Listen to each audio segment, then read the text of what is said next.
once I send out, or for example, division DVD, Helen's birthday, everybody would send happy birthday, and that's it. That's right. Keep it strictly professional and post. Right. Good. Yes, Toastmaster, let's remark, yeah? What everyone said as well. What I said before about planning. Can you stand up so they can hear you? What I said before about planning, it's also when you find those gaps, it's good to also make maybe a survey and you send it to everyone to see for everyone which day is best for them. And also when you, let's say you agree to have one meeting a month on the start of the month. Make sure that you, at minimum 3 days before the meeting, you send a meeting reminder saying attending or not. And then you see if you have quorum. And then from the beginning, you know, okay, if I have to, okay, if the meeting is going to go, if it's not going to go, if I have to replace a date, you know, then you can communicate better. Yeah. Thank you. Let's now move on to team interaction and behavioral norms. Before we move on, also when someone, please, area directors, when someone forward you sometimes emails, respect the time to answer, to reply to the person. Also just additional. It's true. Thank you very much for sharing. Team interaction and behavioral norms. How do we communicate to each other? When a conflict arises, how are we going to deal with it? Who is the one in charge of communicating the information? Who is the one in charge to communicate to the club? It's important to know this. It's important to decide on this and agree on it and have it recorded in your team charter. Okay? Once you have these expectations set, what does it mean for your team? Toastmaster? It's a sick thing. Let's say, please stand so they can hear you. My name is from Cobra Set and Evolution Club. Turn around so they can see you. Repeat the question. What are the advantages of having this team agreement? The team agreement helps to have everybody on the same, have the same idea. Because if we decide something, everybody goes to it. Because if we not find a consent, it will take more time and the problem will not solve and everybody will be upset. Right. So if you have expectations set from the beginning, everybody knows what to do, what's expected from them, how to conduct themselves, and at the end, it will foster the team collaboration. Because if something goes wrong, you can go back and say, hey, this is what we agreed upon. Or that they agree really, like, consciously. Yeah.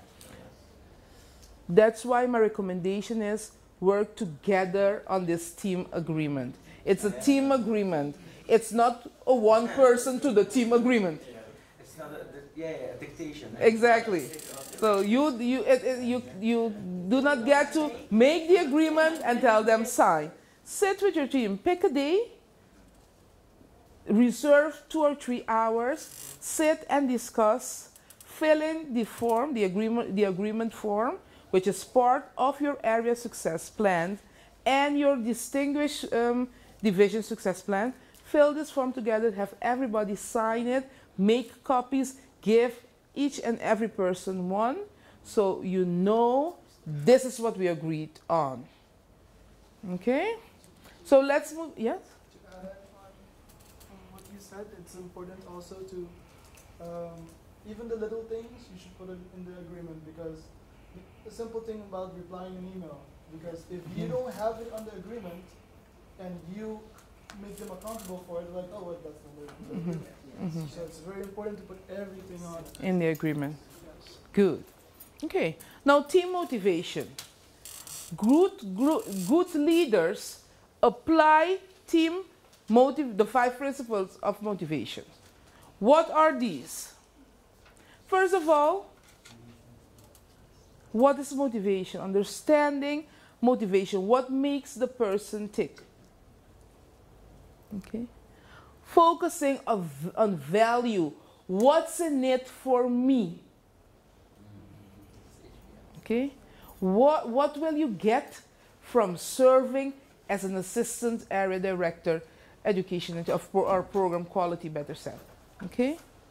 And once people know what their opportunities for growth are, they're inclined to work more committed. Okay? Clarifying expectations. Let people know from the beginning what you expect from them, what their job entails, when are the deadlines, what they need to deliver. Recognizing your team. You remember 2 days ago at the Islander when people got to come up and get the rewards for a good job? Recognize them publicly. I remember when I was PQD, the whole trio would sign a digital card to congratulate the member for achieving CC, for achieving CEL, for achieving DTM. And they were so proud when they got that email from the trio, because they're looking at me. I'm not just working for the points. They appreciate my effort. It's the same when you have your area councils and your division councils. Leading by example. Okay? You are the example of the values, of the collaboration, of motivation. You are the one that's going to infect them with the energy. If you're energized, your team will be energized.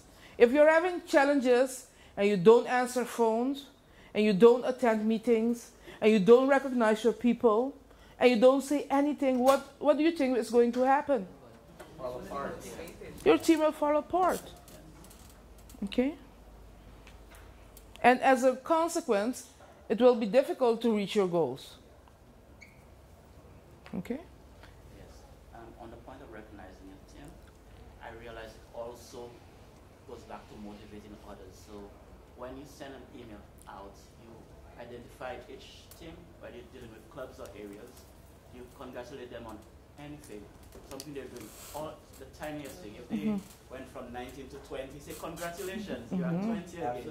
If they renew the quickest, you congratulate, find something positive to say about everything, and the other team will be like, oh, they've already done this, let's try and do this. And then everybody tries to achieve everybody's own small Indeed. victories, and everybody ends up. Indeed. When people saw that booklet, that award ceremony booklet, 2 days ago, they said, oh, we want to be in this too next year. What do we have to do? Yes? We had chartered a club, and that's my experience at the club. We chartered a club in December. And we were like, how will we get all of these goals happen before June? So what we did, one of our strategy was to get the new members to do, validate their level 1. So at a club meeting, we decided to give them their certificate of level 1.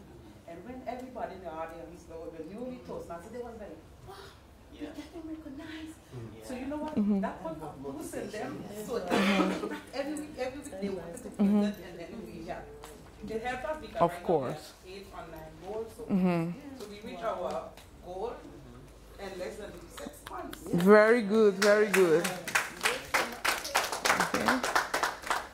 Yes, last remark? Do you have something to say? You want to share? Also, it's very important. It's also important when you're dealing with membership retention and motivation is that people join people, but people doesn't join an organization. I mean, at school we get public speaking, but what's special about joining Toastmasters is that we are a team, we are a community. We are here to help each other, and it's very important to care for your members. You know, even a simple gesture as entering the meeting and giving someone a handshake and looking at their face and saying, hey, you know, good afternoon. You know, they feel that you care for them. That's very important as well. Exactly. A member will stay when he or she feels appreciated. Little things. maybe not even getting an award. Your fellow Toastmaster just got her degree from the university, and you recognize them as a club. Or a fellow member has been absent for a while because of a personal circumstance, and you give them a call. Okay? Okay. Our last topic for this morning is team conflict resolution. Isn't it bad when conflict happens? Yeah. Isn't it terrible when conflict happens? Wait. Toastmaster Vintage is saying no. I disagree. You disagree with me? Tell us why. When there's conflict, we grow and understand Exactly. how to be good. Conflicts. Okay. So conflicts can be healthy. Wow. Okay?